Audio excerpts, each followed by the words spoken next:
할렐루야. 이 밤에 주의 전에 올라오신 여러분들에게 하나님의 크신 은혜와 위로와 또 함께 하시기를 주님의 이름으로 축원합니다. 자, 오늘은 이제 도둑질 하지 마라. 이 도둑질. 세상에는요 간크 도둑놈이 있어. 도둑놈이 세 종류의 도둑놈이 있거든요. 근데 세 도둑놈 중에서 이 간이 제일 작은 도둑이 뭐냐면요, 세상 것을 훔치는 도둑놈이 제일 간이 작아. 간이 안 부었어. 두 번째는요, 조금 간이 군 사람이 있어. 이 부모님 거를 훔치는 도둑이 있어. 부모님 거를. 많잖아요, 그죠? 부모를 해하기도 하기도 하고, 형제가 대파 싸워가지고 그냥 욕심을 부리기도 하고, 그런 일들이 참 많잖아요. 그런 분들을 보게 되면 이러잖아요. 있는 게 죄라고, 차라리 없는 게 편하다 말하게 되는데, 없는 분들은 있어 보면 좋겠다 그러잖아요, 또 그죠? 근데 어쨌든 부모의 것을 탐하는 이가 이 간이 큰 이제 도둑놈이에요. 그 다음에 간이 배 밖으로 나왔어. 너무 커가지고. 어떤 도둑놈일까요? 아이고, 어떤 도둑놈은 하나님 거 훔치는 도둑놈이 간이 배 밖으로 나온 거지. 그러니까 부모님 거 훔치는 도둑놈이 간이 커, 간땡이가 부었어. 근데 하나님 거 훔치는 도둑놈은 간이 부다 못해가지고 어떻게 돼? 배 밖으로 나와버렸네, 그냥. 우리가 살아갈 때에 도둑놈이 있는데 그냥 세상 것 훔치는 도둑놈은 그냥 도둑놈이다 이렇게 보시면 되고, 부모 것을 탐하는 이 도둑놈은 간이 부은 도둑놈이고. 왜 성경에는요 부모를 어떻게 하는 건 다 쳐죽이라고 했거든요. 부모에 대한 부분들은 이제 다음 주부터는 가정에다 5월달이지만은 부모에 대한 거는 성경에 또 아주 강력하잖아요. 부모의 걸 탐하는 이는 간땡이가 부은 사람이다. 이거 간이 붓다 못해가지고 배 밖으로 나온 사람은 뭐라고요? 하나님 걸 훔치는 도둑놈이 간이 붓다 못해가지고 배 밖으로 튀어나온 사람이 그런 도둑놈이다. 하나님 거는 뭐가 있느냐? 날도둑놈이 날도둑놈. 날도둑놈이 뭐예요? 주의를 도둑질하는 날도둑놈이 있고, 그 다음에 하나님의 것인 11조를 도둑질하는 놈이 이 하나님 앞에 간이 배 밖으로 나와 있는 도둑놈이다. 이걸 우리가 잘 기억할 수 있어야 돼요. 자, 그런 기본적인 건 이제 우리가 알고 있고, 그 다음에 이제 오늘 말씀에서 말씀하고 있는 도둑질 하지 마라. 이 말씀의 내용, 의미가 무엇인지 좀 더 깊이 있게 살펴보도록 하겠습니다. 자, 근데 계명이 이제 8계명, 오늘 8계명이거든. 8계명이 도둑질 하지 마라. 근데 10계명을 보게 되면요, 내 이웃의 것을 탐내지 마라. 이런 말씀이 있어요. 이 두 가지가 똑같은 도둑질을 하지 말라는 것인데, 이 8계명은 어떤 의미냐? 육체의 죄. 몸으로, 직접적으로 몸을 움직여서 이제 남의 것을 취하는 보이는 죄죠. 눈에 보입니다. 그래서 이게 제 8계명을 어기게 되면요, 세상법, 사회법이 딱 잡아가지고 은팔찌를 딱 채웁니다. 근데 제 10계명은 탐심을 말해, 탐심. 이 마음 속에. 그래서 마음의 죄, 보이지 않는 죄라고 말하게 되는 거예요. 그래서 마음으로, 야, 저거 좋다. 내가 가지면 좋겠다. 내게 아닌데. 야, 참 저게 좋다. 근데 이 탐심이 일어나가지고 죄를 짓게 돼요. 아담과 하와가 선악을 따먹게 될 때에 보암직도 하고 먹음직도 하게 생겼거든요. 그죠? 보암직, 먹음직은 먹은 거예요? 안 먹은 거예요? 그때까지는 안 먹은 거예요. 그때까지는. 근데 보암직도 하고 먹음직도 하는 마음이 생겨. 누구 때문에? 사단이 유혹하는데, 뱀의 유혹, 사단의 유혹 때문에 다시 한번 보게 되니까, 야, 정말로 보암직도 하고 먹음직도 하고, 야, 능력을 얻을 만큼 그게 보이는 거예요. 그 탐심이 생겨나게 되면 좀 어떻게 돼요? 마음에 탐심이 생겨나게 되다 그러면 아무것도 안 들려요. 오직 그거밖에 안 보이는 거예요. 그래서 8계명과 10계명은 똑같이 도둑질에 대한 관계에 대한 것인데, 탐하는 것에 대한 것인데, 8계명은 육체적으로 드러나는 것, 행동으로 옮기는 죄, 보이는 죄죠. 10계명은 이제 10번째 계명은 보이지 않는 죄, 이렇게 마음의 죄라고 이렇게 말할 수 있습니다. 자, 도둑이란 뭐냐? 남의 물건을 훔치거나 빼앗는 사람. 여기 강도도 포함됩니다. 그죠? 일반적인 도둑이라 그래서 그 도둑이지만 강도도 포함되는 겁니다. 남의 걸 빼앗는 거기 테니까. 그래서 뭐, 그 중에는 사회 보고 도둑이라 그러잖아요. 뭘 훔쳤다고요? 내 딸의 마음을 훔쳤다. 그래서 도둑이라 그러게 되는데, 그 도둑은 애교 있는 도둑이고, 우리가 살아가는 동안에 이 도둑이라고 하는 이 내용을 잘 기억을 하고, 우리가 남의 물건 훔치거나 빼앗는 자의 모습은 절대로 없어야 되겠지요. 그래서 작은 거라도 우리가 어떻게 해야 돼요? 내 주머니에서 들어가지 않도록 아무 대가도 없이 하는 일은 옳지 않다. 그래서 뭐든지 대가를 치러야 돼요. 치르고 내가 손에 쥐어야지 대가를 치르지 않고 손에 쥐는 것은 그것은 옳지 않아요. 자, 근데 언제부터 절도가 있었는가? 뭐 근대만 그런 것이 아니라요. 우리나라 고조선이면은 뭐 당군 할아버지 이야기 있잖아요. 나오는 고조선. 그때도 도둑이 있다고 이야기를 하게 돼요. 그때도. 그래서 고조선의 8조법에 보게 되면 다른 사람 물건을 훔친 자는 잡아서 노비를 삼는다. 이런 법이 있답니다. 그러니까 지금만 그 도둑에 대한 법이 있는 것이 아니라 그 옛날에도 도둑질하는 사람이 있었다. 이렇게 보게 돼요. 바벨론 시대 때도 함무라의 법전에 보게 되면은 어떤 지역에서 발생한 절도에 대해서 도둑을 잡지 못하게 되면 마을 전체가, 근데 어느 마을이 있는데 한 집에 도둑놈이 들어왔어요. 싹 가져가 버렸네. 근데 조사했는데 도둑을 못 잡았어. 그럼 누가 지는 거예요? 그 마을 전체 사람이 공동 책임을 져가지고 그 사람 집에 잃어버린 물건을 배상해 줘야 되는 그런 법도 있다고 합니다. 그러니까 이 도둑에 대한 내용들이 뭐 근래, 현대, 근대 뭐 얼마 되지 않은 것이 아니라 아주 옛날부터 남의 물건을 탐하는 이들이 있었다. 이렇게 보게 되는 것이 로마의 법에도 있고 중국의 법에도 이런 도둑에 대한 법이 있습니다. 그러니까 하나님의 법에 성경에만 있는 것이 아니라 세상 법에도 도둑에 대한 법이 있죠. 그래서 우리가 하나님의 사랑을 부끄러움 당하지 않기 위해서 어떻게 돼요? 이 도둑, 대가를 지불하지 않고 내 것을 가지는 일들은요 절대로 해서는 안 되는 거예요. 뭐 공금 횡령도 그럴 수도 있죠, 그죠? 공금 횡령도 있고, 그다음에 어떤 돈을 잘못 사용하게 될 때에 그때 그것도 도둑에 해당이 되는 것입니다. 특별히 교회 안에는 이제 재정이 돈이 왔다 갔다 그러잖아요. 그 재정 사용에 있어서 절대적으로 우리가 잘 사용할 수 있어야 되고, 그리고 정확하게 사용할 수 있어야 된다. 그게 기본이죠. 그건. 자, 근데 왜 도둑질을 하게 될까 하는 원인이죠. 도둑질하는 원인 두 가지. 첫 번째 욕심. 욕심에 대한 죄를 낳고 죄가 장성한 즉 사망이 이른다. 사람은 욕심이 있습니다. 누구나 욕심이 있어요. 그래서 남의 떡이 커 보여요. 아이들도 그래. 여럿이 있는데 사과를 나눠줬습니다. 그러면 처음부터 먹질 않아요. 왜 안 먹어요? 비교하느라고. 옆에 동생 거 비교하고 누나 거 비교하고 잘 먹질 않아. 그래서 조금 작다고 느껴지면 땡깡을 부리죠. 그 동생이 땡깡을 부리면서 막 그럼 내가 왜 작냐고 막 하면 바꿔줘. 바꿨는데 또 보니까 어떻게 돼요? 또 작아 보여. 또 작아 보여. 아깝거든 너라고.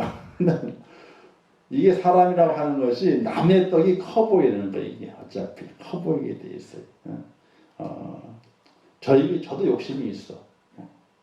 자, 이런 경우 있잖아요. 마트에 갔는데 사과가 8개에 10,000원이에요.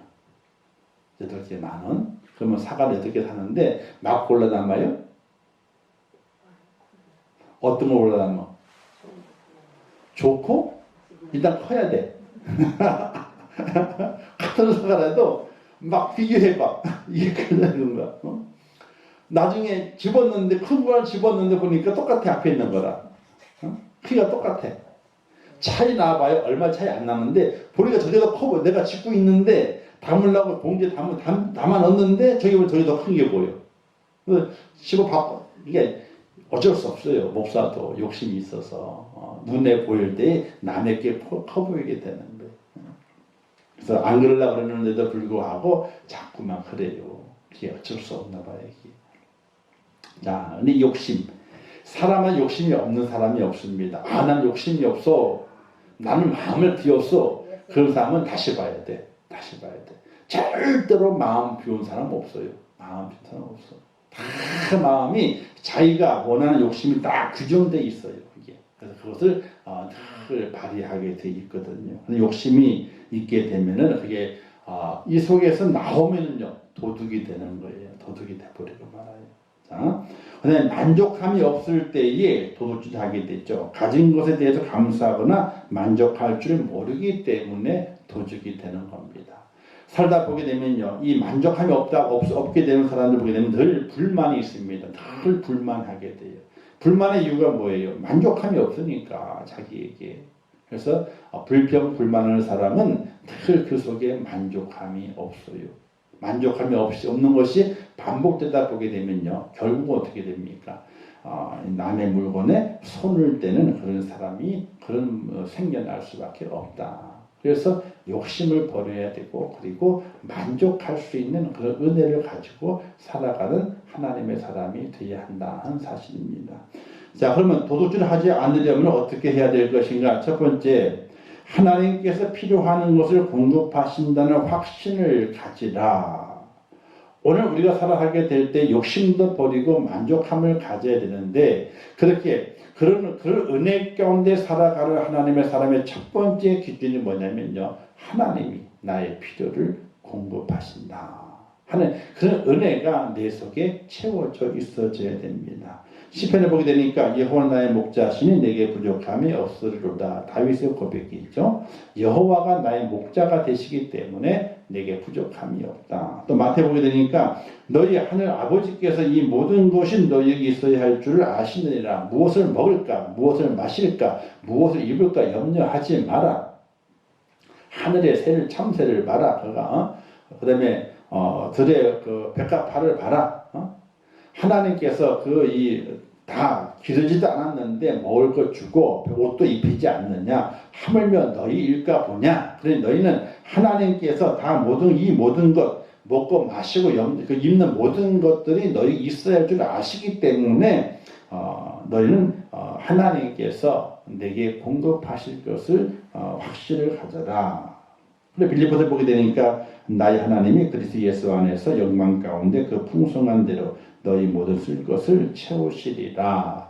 이렇게 약속하신 하나님의 말씀을 확실하게 믿는 믿음의 바탕이 먼저 있어져야 한다는 겁니다. 그래서 누가 많이 가졌다, 그게 부러운가 아니에요. 내 속에는 하나님께 늘 내게 채우시는 은혜가 분명히 있다. 그런 확신을 가지고 살아가는 믿음이 먼저 있어져야 된다는 겁니다.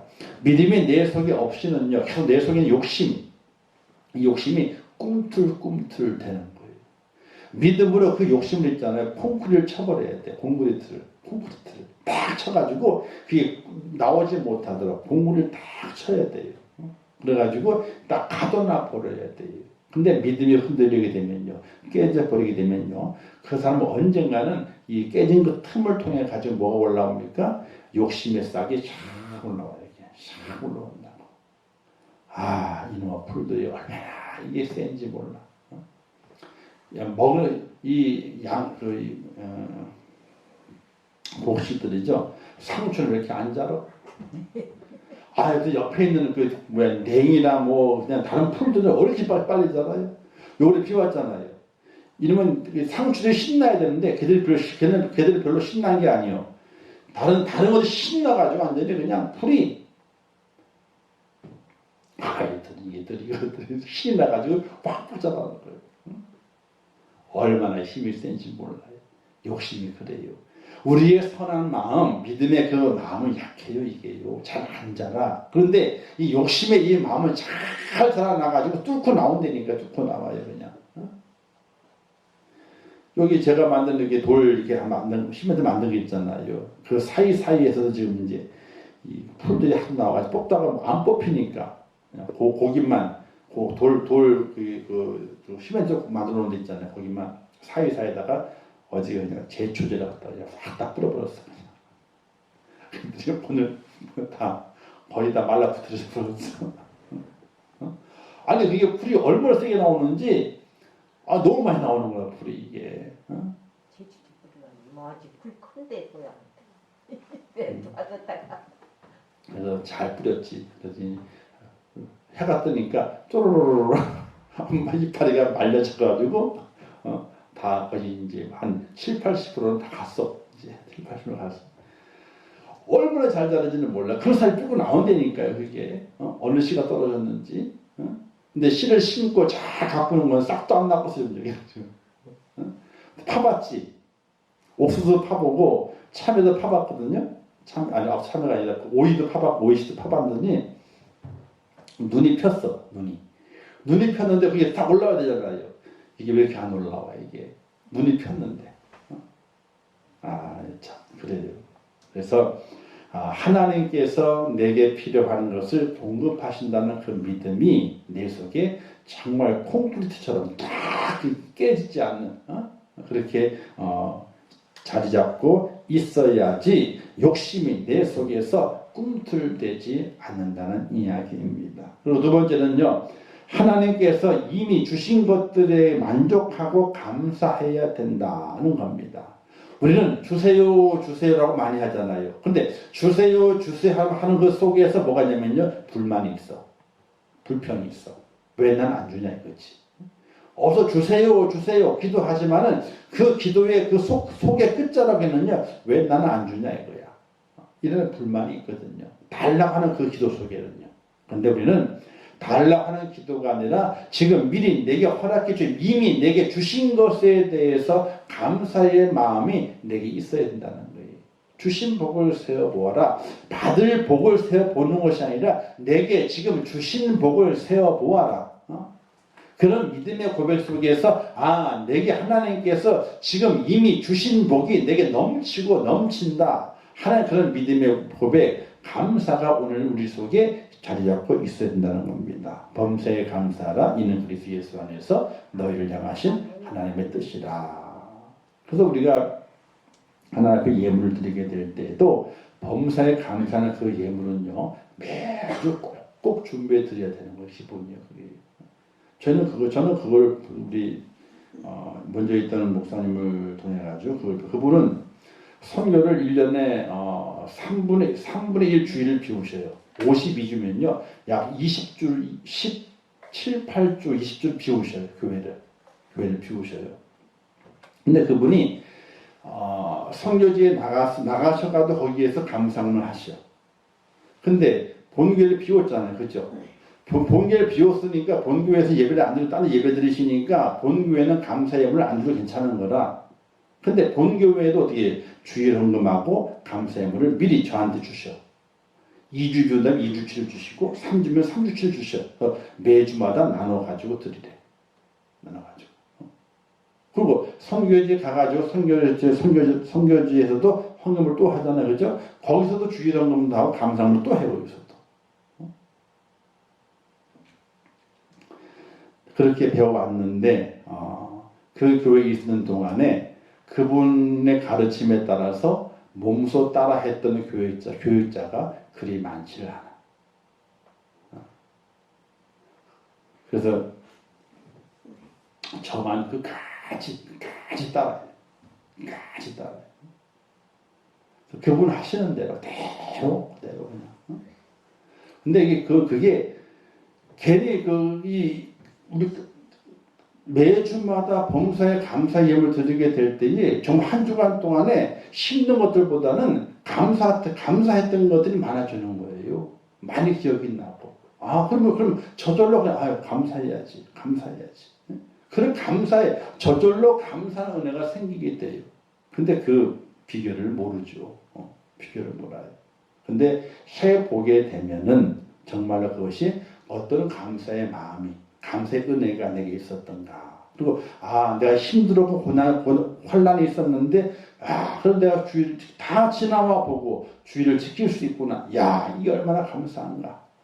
그래서 범사에 감사하는 그 마음을 담아서 하나님께 드리게 될 때에 그때 우리의 마음이 다른 세상적인 것에 의해서 불평과 불만으로 인해서 이 도적질하는 것, 이것을 우리가 이겨내는 하나님의 사람이 된다 하는 것을 말씀하게 돼요.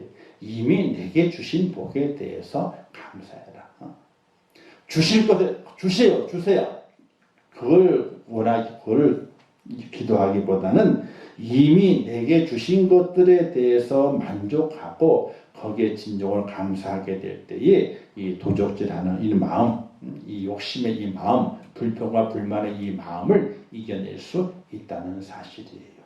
그래서 하나님 앞에 감사해야 된다. 자, 요까지는 영적인 겁니다. 그렇죠? 요까지 영적입니다. 근데 영적인 것만 있어가지고는요, 도적질을 이겨내기가 사실은 많이 힘이 들어요. 도적질을 하진 않지만 마음에 불평과 불만을 떠나보내기도 많이 힘이 들어요. 왜? 그렇잖아요. 사람들만 서로 살다 보게 되면 비교하게 되고, 어르신들도 많이 비교한다잖아요. 언제? 어버이날. 가정의 달에 보게 되면 어르신들끼리 모였을 때에 서로 간에 어떻게 돼요? 자녀들이 뭘 해줬다, 뭘 했다는 그 이야기 나눈다잖아요. 서로 간에. 근데 뭐 좀 더 과하게 이야기하시면 있겠지만은 지지 않으려고, 그렇죠? 지지 않으려고 그런 분들이 계세요. 그래서 우리가 이 두 가지는 영적인 내용들이지만 나머지 제가 말한 두 가지 또 있는 두 가지는 우리의 생활 속에서 어떻게 해야지 도둑질을 하지 않게 되느냐 이겁니다. 이것도 뭐 어르신보다는 뭐 젊은 사람들이 필요한 건데, 자, 성도는요 근검 전략의 생활이 필요하다. 성도는요 기본적으로 살아가게 될 때에 있는 것으로 주신 것으로 만족하는 삶을 살아가기 위해서는요 내가 가지고 있는 것을 가지고 근검 전략의 생활이 필요합니다. 여호와를 의뢰하여 선을 행하라. 땅에 거하여 그의 성실로 식물을 삼을지어다. 즉 성실한 삶의 자세가 필요합니다. 누구든지. 성도는 살아가면서 근검 전략의 생활 절대적으로 필요합니다. 생활에서 성실한 지혜가 필요하게 되죠. 절약정신. 근데 우리는요, 내 것은 많이 절약을 하려고 그러게 되는데 공동의 것은 절약을 하려고 하지 않아. 어디서 알 수 있느냐? 여행 가보면 알아. 여행 가서 보게 되면요, 이제 그 반장이든 조장을 뽑잖아요, 그죠? 그 다음에 경비를 걷죠, 그죠? 이제 뭐 가이드 공동 경비를 걷어가지고 거기에서 운전사 팁, 뭐 가이드 팁, 뭐 이렇게 걷잖아요, 그죠? 쓰잖아요. 그리고 또 다니면서 공동으로 뭘 이제 간식도 사 먹기도 하고 뭐 이렇게 해가지고 고도의 돈을 줘. 근데 그렇게 짠돌인 사람이 가는 곳마다 그 반장 그 대표 세운 사람에게 우리 간식 먹자고 저것 좀 뭐 사 먹자고 뭐 사 먹자고. 본인에게는 짠돌이더니 공동 경비 쓸 때는요 아주 그냥 팍팍 쓰는 사람이 있어. 팍팍 쓰는 사람. 이건 좀 뭔가 이상한 거예요. 이상한 게, 그죠? 그래서 하도 공동 경비 쓰는 데는 그냥 막 재벌 같아. 그냥 저것도 사자고 저것도 사자고 그러고 저것도 먹어보자 그러고 공동 경비로. 그런 분들이 계세요. 여행을 가서 보게 되면은. 그러면 참 어이가 없지. 가끔 돌아가면 그 회원들 돌아가면서 뭘 갈 때마다 이렇게 차도 사기도 하고 돌아가면서 그죠? 사잖아요, 그죠? 근데 그 사람은 한 번도 산 적이 없어. 몇 박 며칠 다니는데도 불구하고. 근데 공동으로 사는 데는, 공동경비 쓰는 데는 그냥 저것도 사자고 이것도 사자고 그러고 그런 분이 꼭 있어요. 한두 명이. 나중에 어떻게 됩니까? 공동경비가 모자라. 그렇게 썼더니 가지고 추가로 더 내야 되겠다 그러니까 어떻게 돼요? 그걸 계획도 없이 썼냐고. 누가 얘기를 해요?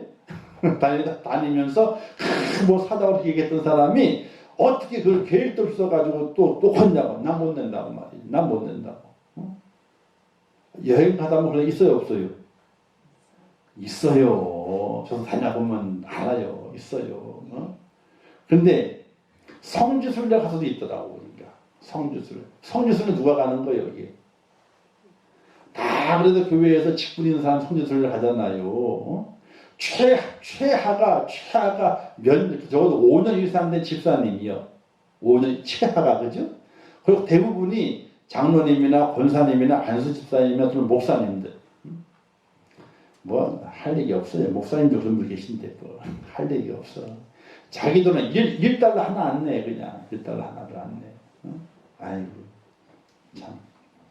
어쨌든 뭐 그래 절약정신 절약하며 살아야 돼. 그래서 하나님께 드렸던 그 예물이 교회 사용되게 될 때 절약이 사용되어야 되지만은 그 외에 내게 주셔가지고 나로 하여금 생활하게 하시는 그것을 가지고 살아가게 될 때에도 정말로 하나님께 내게 주신 것이다 하는 그런 믿음 속에서 정말 절약 정신을 가지고 살아갈 수 있어야 된다는 겁니다. 그렇다고 너무 궁색하게 살 필요는 없어요. 궁색하게 살 필요는. 저도 그래요. 저도 절약을 엄청 하거든요. 근데 그렇다고 너무 궁색하게 그렇게 살기는 원치 않아요. 그래도 어떤 때를 만났을 때는요, 1인당 10만 원짜리도 먹어요. 1인당. 아니, 10만이 넘었지, 그때 한번.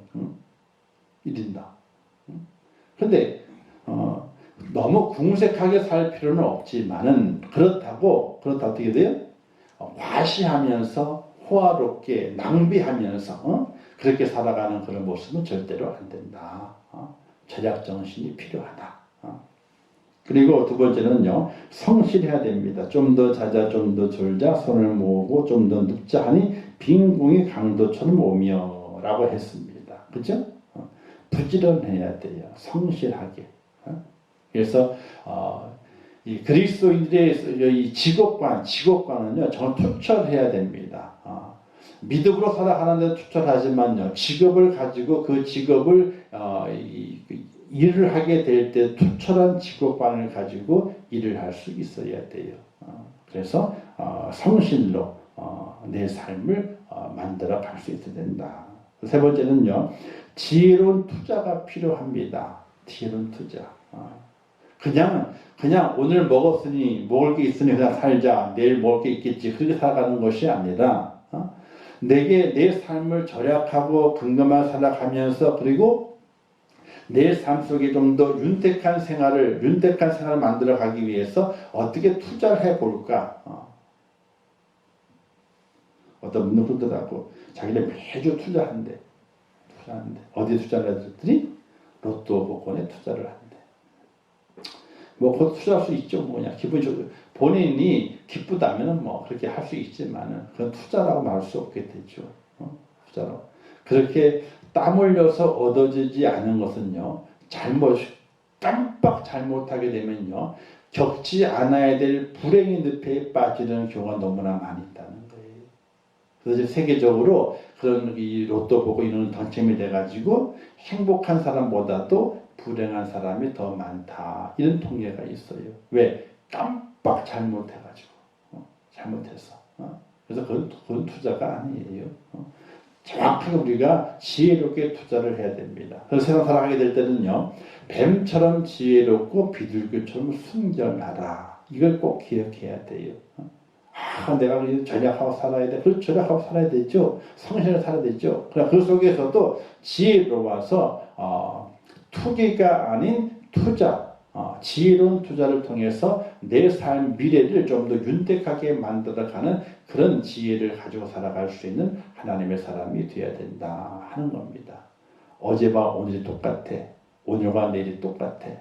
그러면 안 되는 거예요. 어제보다 오늘보다 내일이 좀 더 나은 삶을 살 수 있는 그런 이 바탕을 만들어 갈 수 있는 지혜로운 성도가 되어야 될 것이다. 달란트 비유가 그와 같은 의미가 있는 거예요. 한 달러 받은 사람이 묻어뒀잖아요. 근데 두 달란트, 다섯 달란트 어떻게 열심히 그 달란트를 가지고 투자하고 일을 했거든요. 그래서 남겼어. 지혜롭게 해서. 남기니까 자기 재산이 두 배가 되고 주위 칭찬을 받게 되잖아요. 한 달을 하도 어떻게 칭찬받지 못하고 도리어 책망을 받게 되고 있는 것까지 빼앗겨 버리게 되잖아요.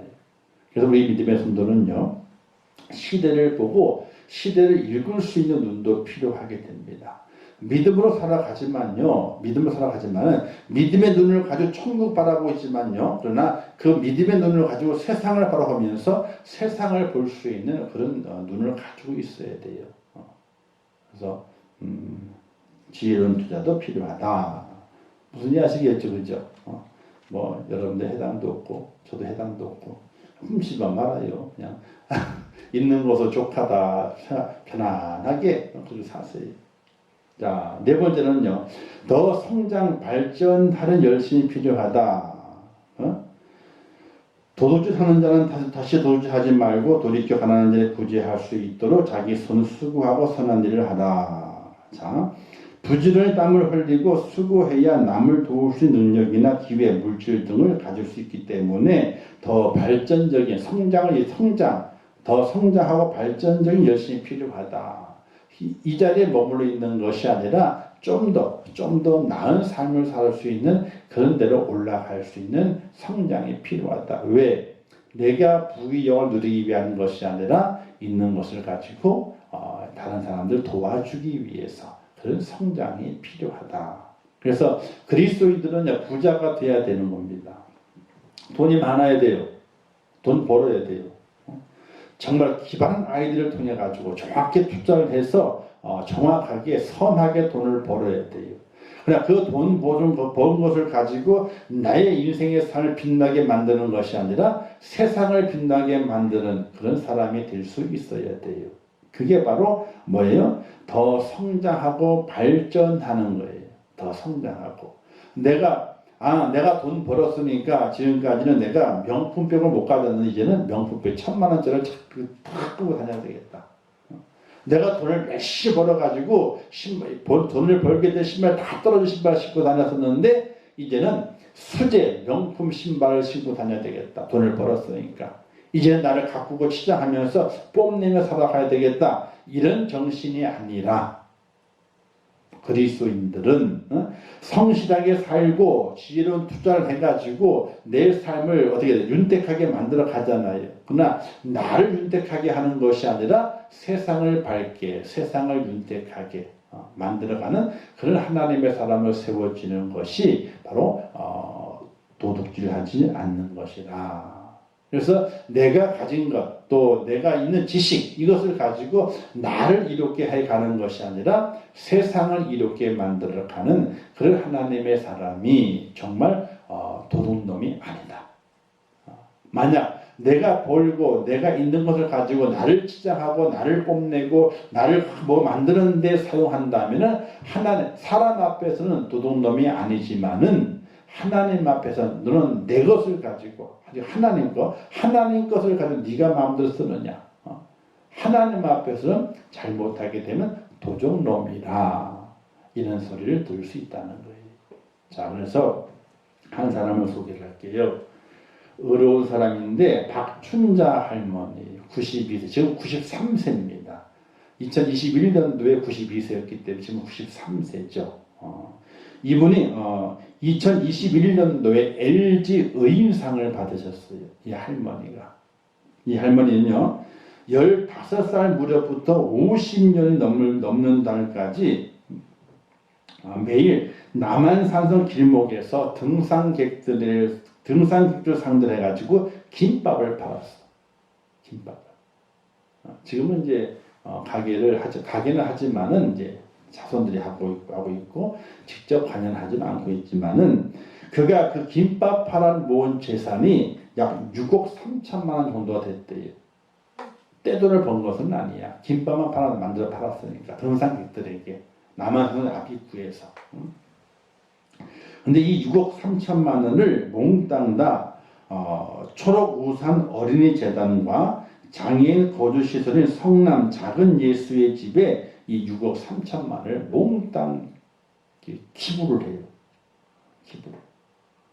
그리고 작년까지 2021년도까지 살고 있었던 보증금 2천만 원짜리 월세 살고 있었대요. 2천만 원짜리. 근데 그 2천만 원도 몽땅 찾아가지고 기부하고 지금은 요양시설 있잖아 들어가는데 거기 들어가는 데서 가서 이제 들어가서 살고 계시다는 거예요. 이분이 지금 한꺼번에 이 전세를 전체 드렸지만 그 이전부터 계속해서 매달 얼마씩 계속해서 기부 생활을 해왔다는 거예요.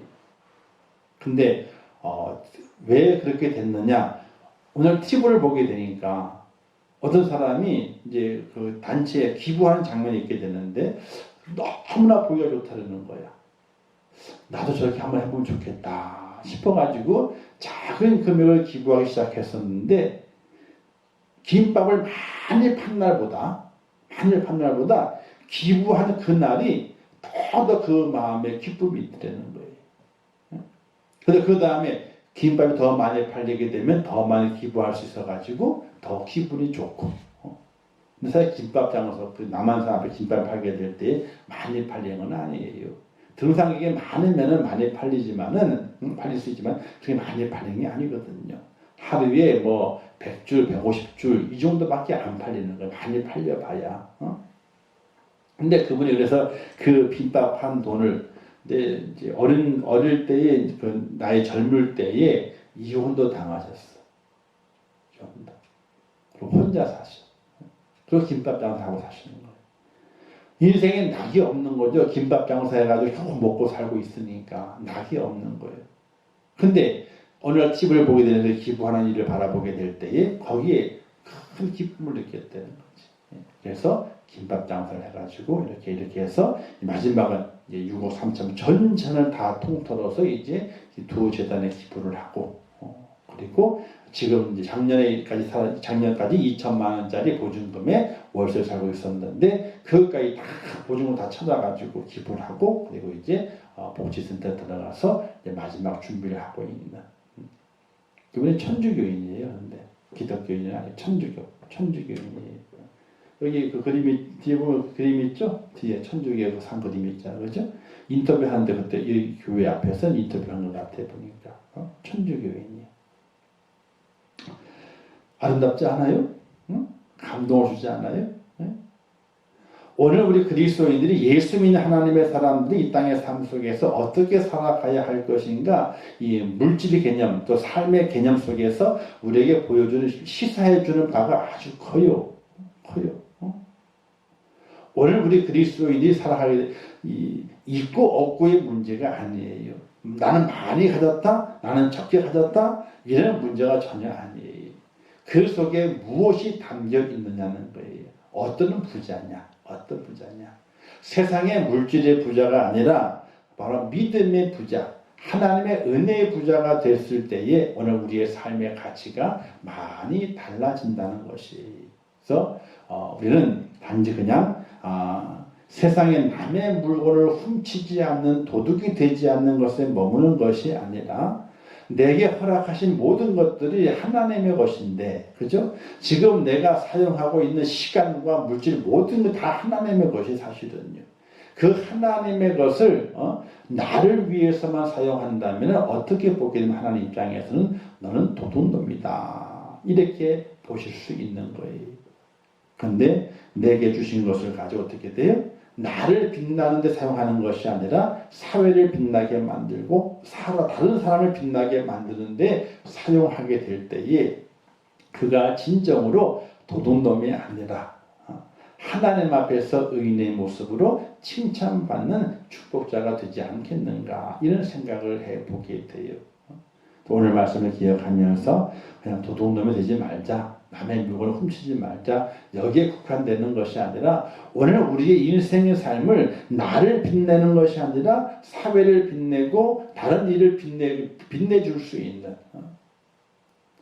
그래서 저도 이제 계속 많이 생각하고 우리 교회가 좀 다른 많은 곳에 지원도 하고 작게나마 여러 것 진행하기 좀 찾고 있는데 이제 미랄 심장 재단이라고 있어요. 미랄 선교회 안에 심장 재단이 있어요.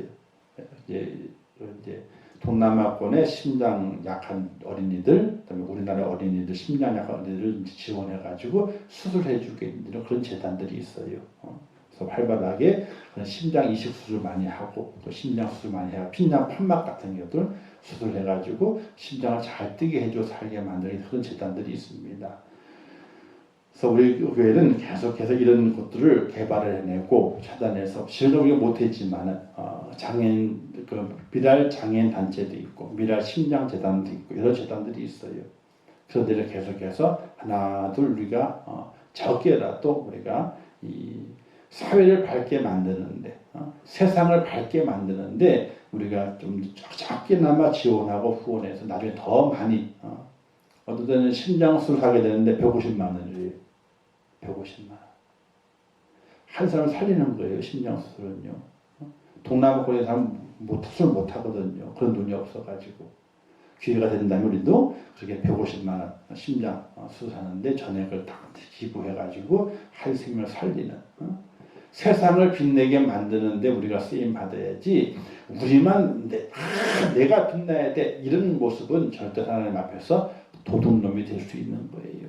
그걸 기억하면서 우리가 세상을 빛내고 사회를 빛내고 또 그리고 우리 이웃들을 빛낼 수 있는 그런 모습으로 교회가 쓰임 받아야 되고 또 우리 성도가 그렇게 쓰임 받게 될 때에 하나님으로부터 넌 도둑놈이 아니다.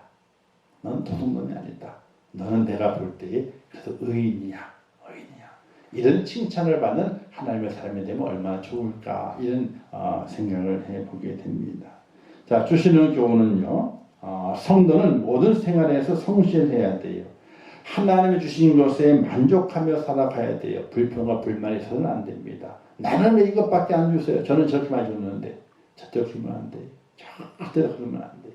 그냥 만족하는 거예요. 그리고 날마다 여러 방면으로 성장을 해야 돼요. 여러 방면으로. 그리고 악을 행하기보다는 선을 행해야 돼요. 즉 사회를 밝게 만드는 거예요. 그리고 세상을 밝게 만들어요. 그리고 내 이웃을 밝게 만들어요. 나를 빛내는 것이 아니라 세상을 빛내는데 다른 일을 빛내는데 오늘 우리가 하나님 내게 주신 것을 사용하는 자가 바로 도둑놈이 되지 않는 길임을 기억하면서 오늘 말씀 잘 기억하고 단순히 그냥 나는 남의 걸 훔친 적이 없어. 난 도둑놈이 아니야. 이것을 끝나는 것이 아니라 좀 더 성장해서 하나님 내게 허락하신 것을 가지고 사회를 빛내고 세상을 빛내고 그리고 어려운 이웃들 힘든 세계 사람들을 빛내줄 수 있는 그런 믿음의 사람이 진정으로 도둑놈이 아니다 하는 그런 은혜의 깨달음을 가지고 우리 교회가 어떻게 쓰임 받아야 되는지 또 내 개인적으로 어떻게 하나님께 그렇게 아름답게 의인으로 쓰임 받아야 되는지를 고민해 가면서 우리가 믿음 생활을 잘 할 수 있기를 주님의 이름으로 축원합니다. 기도하겠습니다. 좋으신 아버지 하나님 은혜를 감사합니다. 저희를 사랑하셔서 주님 안에 세우셔서 오늘도 귀한 말씀을 주셨습니다. 잘 깨닫게 하옵소서. 하나님께서 도둑질하지 말라고 하셨습니다. 우리는 남의 것 훔치지 않습니다. 남의 것 빼앗지 않습니다. 그러나 그것만 가지고 우리가 도둑질을 하지 않았다라고 말할 수는 없습니다. 우리는 늘 언제나 불평과 불만도 있었고 만족하지 못했었고 또 나를 빛내는 데서 되는 많이 쓴다고 하지만은 그러나 세상을 빛내고 다른 어려운 이들을 빛내는 데는 우리가 잘 감당하지 못했던 것도 너무나 많이 있습니다. 하나님의 교회 인천교회가 우리 성도들이 더욱더 세상을 빛내고 또 다른 어려운 이웃들을 빛내는데 우리가 쓰임 받을 수도 인도하셔서 하나님 보실 때에 도둑놈이 아니라 너는 정말 의인이구나 하는 칭찬을 받을 수 있도록 은혜를 베풀어 주시옵소서. 예수님의 이름으로 기도하옵나이다. 아멘. 아멘. 기도문하겠습니다. 하늘에 계신 우리 아버지여 이름이 거룩히 여김을 받으시오며 나라에 임하옵시오며 뜻이 하늘에서 이룬 것 같이 땅에서도 이루어지이다. 오늘날 우리에게 일용할 양식을 주옵시고 우리가 우리에게 죄 지은 자를 사하여 준 것 같이 우리 죄를 사하여 주옵시고 우리를 시험에 들게 하지 마옵시고 다만 악에서 구하옵소서. 대개 나라와 권세와 영광이 아버지께 영원히 싸움나이다. 아멘.